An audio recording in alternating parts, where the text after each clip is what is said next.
We're under a minute away. Don't be shocked if we hold at 40 seconds before, but it sounds like the winds are cooperating today. And we'll be able to move right past that, not tracking any other technical issues that could hold us. Proceeding past our QD vent gate.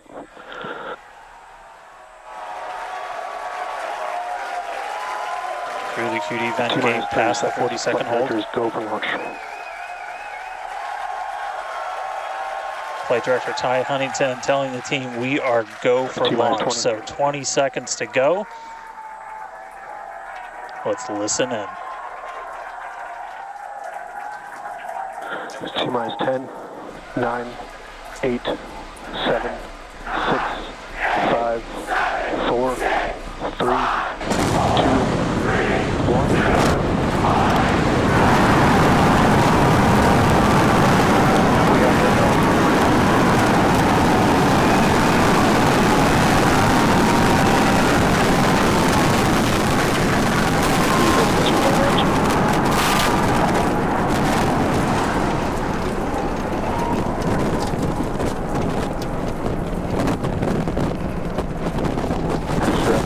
Nominal.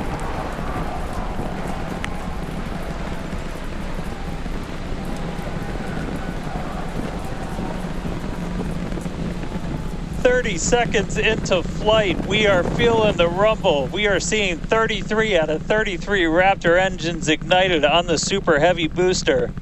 Booster and ship, avionics, power, and telemetry nominal. Acquisition of signal, Corpus Christi. Continuing to get good call outs. Our trajectory looking nominal, systems looking nominal. Just amazing to see all 33 lit up once again.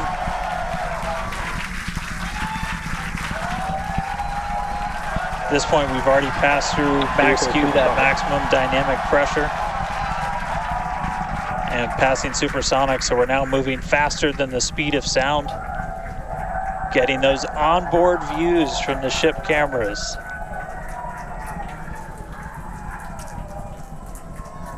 Now the next major milestone is going to be a hot staging maneuver. Again, we're going to be doing that in just about 90 seconds. To do that, we're going to shut down all but the 3 center Raptor engines on Super Heavy.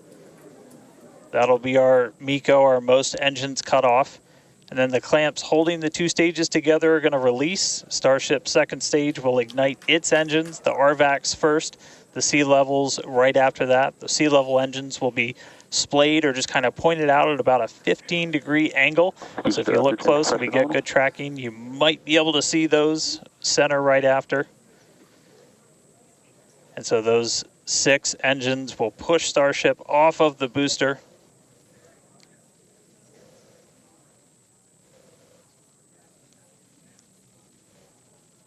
All right, counting down now. We're going to be coming up right at around the 3-minute mark on that hot staging maneuver.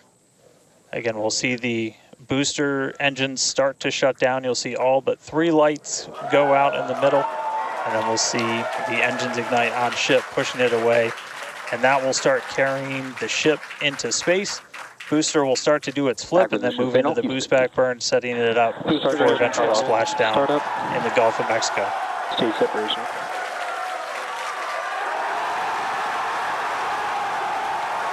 Boost back startup.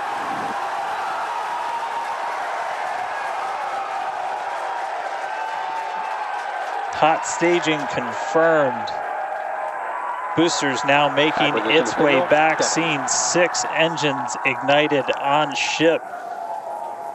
Kate, we got a Starship on its way to space and a booster on the way back to the Gulf. Oh man, I need a moment to pick my jaw up from the floor because these views are just stunning. These are live views from Starship. First stage is currently performing the ship avionics, power and telemetry nominal. Good there, news informing us that the second stage or the ship, everything looking good, nominal there. First stage is currently performing the boost back burn, expecting that to last about 1 minute. That boost back burn, that boost back burn propels the booster back towards the coast, taking it to a landing in the waters of the Gulf of Mexico. We're only using the Super Heavy booster's 13 center engines from here on out.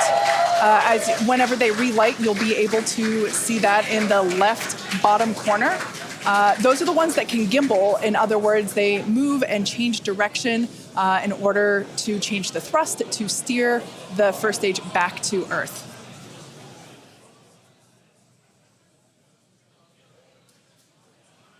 Wow, these are just incredible views coming to us. Everything is looking good for both the first stage on the left-hand side of your screen, or the super heavy booster, as well as on the right-hand side of your screen, that is Starship, or we also refer to that as the ship. Now, the boost back burn was the first of 2 burns required to return it to Earth. The next one will be the landing burn, where all 13 center engines will initially ignite and then transition into a 3-engine burn to help slow it down. Now, just as a reminder of the stage 1 test objectives, we're looking for controlled ascent, which we have so far. Stage separation, which, gorgeous, we cruised right through it, as well as on a nominal trajectory. Good news there, telling us that the path that Starship is on is good. Now, Starship's second stage is still firing its engines, and as you heard, following planned flight path. The ship objectives, we're looking for hot staging, again, cruised right through that. We're looking to demonstrate controlled ascent, as well as orbital insertion. Now, the bottom right-hand corner of your screen shows the ship engine graphics, so be sure to keep an eye on those. Yep, Kate, this is just a phenomenal test so far. Super Heavy is performing beautifully today. It's on its return leg of the journey. Ship continuing to burn its 6 engines, those larger circles, the Raptor vacuum engines, the inner circles, the Raptor sea level engines. We're about 30 seconds away, just under 30 seconds away from the start of the boost back burn. The landing burn on the booster. You can see the grid fins rotating. Those hypersonic grid fins are guiding us through the atmosphere back towards our splashdown site. Again, we're going for a splashdown, a soft splashdown. So for landing burn, we're going to expect to see the 13 center engines light, rapidly bring down the booster's velocity, and then just the 3 in the center for splashdown. Let's see if that'll work.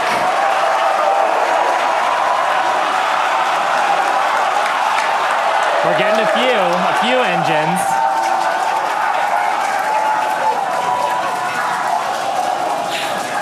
And acquisition of signal. Let's see if we can get some other video of that. Now, this is a test objective today. It is still something that we're attempting to learn. And to make it that far, to demonstrate the controlled re-entry up to that point is pretty darn good. Ship continuing to look nominal with its ascent burn. This burn lasting about 6 minutes total. And we're expecting that this burn will end just after T+8 minutes, about a minute from now. So far, though, I mean, congrats to the team. Making it this far is farther than we've gone. Absolutely. On Flight 2. Just wonderful views and great engine performance from the vehicles.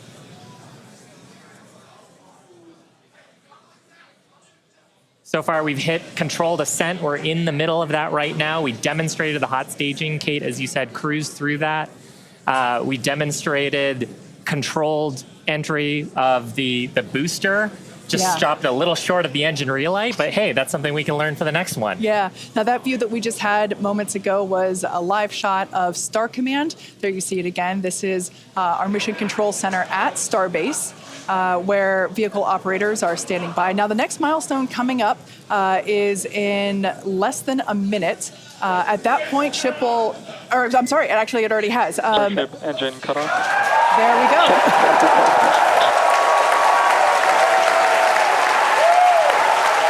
As you heard there, by the call out and from the crowd behind us, Starship nominal orbit insertion.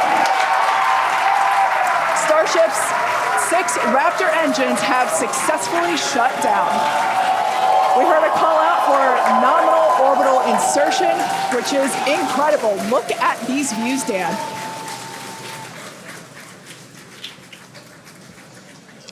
I'm just completely blown away right now.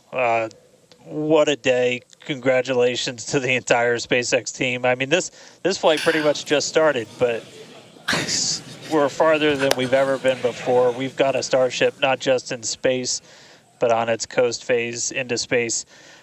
Just to recap where we've come, and it's only been 9.5 minutes. How has it only been 9.5 minutes? We lifted off right on time at 8:25 a.m. We didn't have to hold at our gate at all. We had 33 out of 33 Raptor engines open up and light and get us through a nominal ascent. Another successful hot stage. All 6 engines on the ship propelling us into orbit. We did see what looked like a nominal boost back burn. And then we did make it all the way to the landing burn this time. Didn't light all the engines that we expected, and we did lose the booster. We'll have to go through the data to figure out exactly what happened, obviously. So be on the lookout for information about that. But wow, a ship in space. We've got a bunch of, as we said, ambitious objectives ahead of us. Over the next couple of minutes and pretty much over the next hour, where we're going to we've got the ship in space. We're now going to take advantage of this and try and learn as much as possible about some of the other systems, including that first ever Raptor relight in space. So it's just going to be incredible. So all of that still to come. The mission just started, but wow, what a liftoff! What a hot stage! What an amazing sight to see Starship there in outer space. I can't believe we're seeing it in space. This is awesome. Wonderful. And now we are going to be coasting for the next about 30 minutes or so. We'll be back around the T plus 40 minute mark. And that'll be Starship continuing to coast, hit those ambitious test objectives, and then continue on to re-entry. We're not totally sure what video that we'll get, since that normally comes to us as we overfly ground stations, and we don't have a ton of those along our trajectory. But as we have video, we'll be sure to bring that to you. Starlink may be able to bring us additional communication paths today that will allow us to talk to Starship through re-entry with no communications blackout period. It's a possibility, but either way, we will be live for all of today's milestones. And of course, when we do have views, signal, Puerto Rico. especially like the ones that we have now, which I just cannot get over. When we have views, we will be sure to bring those to you live. But no views or no views, we'll see you back here at T plus 40 minutes. Pez door is opening. And there we just heard call it that Pez door is opening, so that's great. First test. One of our test objectives today is to open and close that Pez door. That's where we will deploy Starlink satellites from in the future. So great news there that test objective is already underway. So come back here, stick around till T plus 40 minutes for coverage of Starship's deorbit burn demonstration, followed by its reentry and what is sure to be an exciting splashdown. There's some of those great views from Starlink, giving us views of Starship's onboard videos. And so we're hoping that the Starlink on board will let us, just like we're seeing these videos now, see through that plasma field by maintaining a continuous communication lock with the satellites on orbit through the wake that Starship leaves behind. Now, this is only the second time that we're testing Starlink during re-entry. So even though we do have these great visuals now, don't be surprised if we manage to get some signal hiccups through. We're still learning about what that wake will actually look like in practice and whether we're able to get that live continuous high-speed data during re-entry. Yeah, that's right. And one of the really primary reasons we want to use Starlink is to just gather as much data as possible. It's been said the data is the payload on one of these flights, where we're putting this flight hardware in a real flight environment, trying to learn about it as much as possible. Re-entry is going to be a really critical phase of flight. We really want to know how the ship's going to perform, especially that heat shield, as we're going through the hypersonic re-entry. So if something were to go wrong during this re-entry, we want as many paths as possible to collect that information, that data, just to, again, just continually feed back into the Starship program to make each flight more reliable, more successful. Acquisition signal, Mauritius.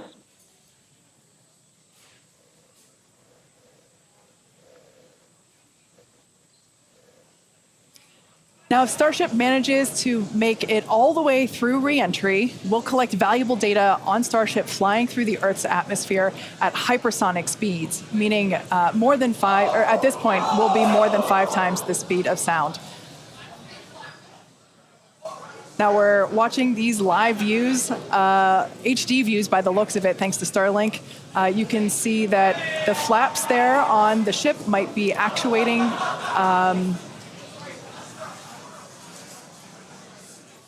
Certainly some incredible visions of planet Earth behind Starship. Now, we've already validated Starship's ability to fly and land at subsonic speeds. You might recall those suborbital flights from a few years ago, and we can see those flaps there.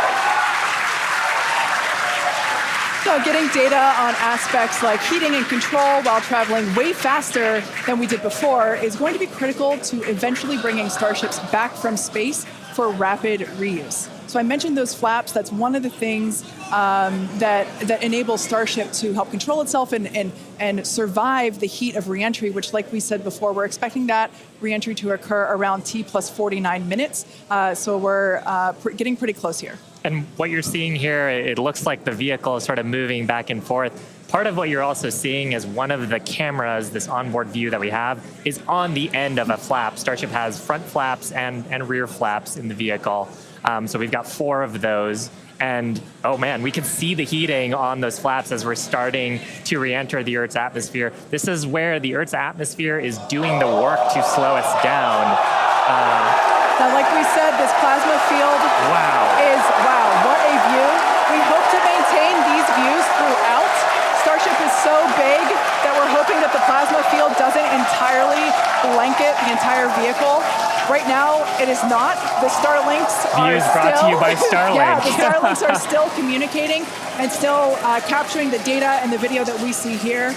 I mean, Shiva, this is just absolutely incredible views. We've never seen anything like this before. This is the biggest flying object ever in space. Absolutely, Kate. And it's important to note, the ascent burn that we did was to get us to orbital velocities, even though we were on a nearly orbital trajectory.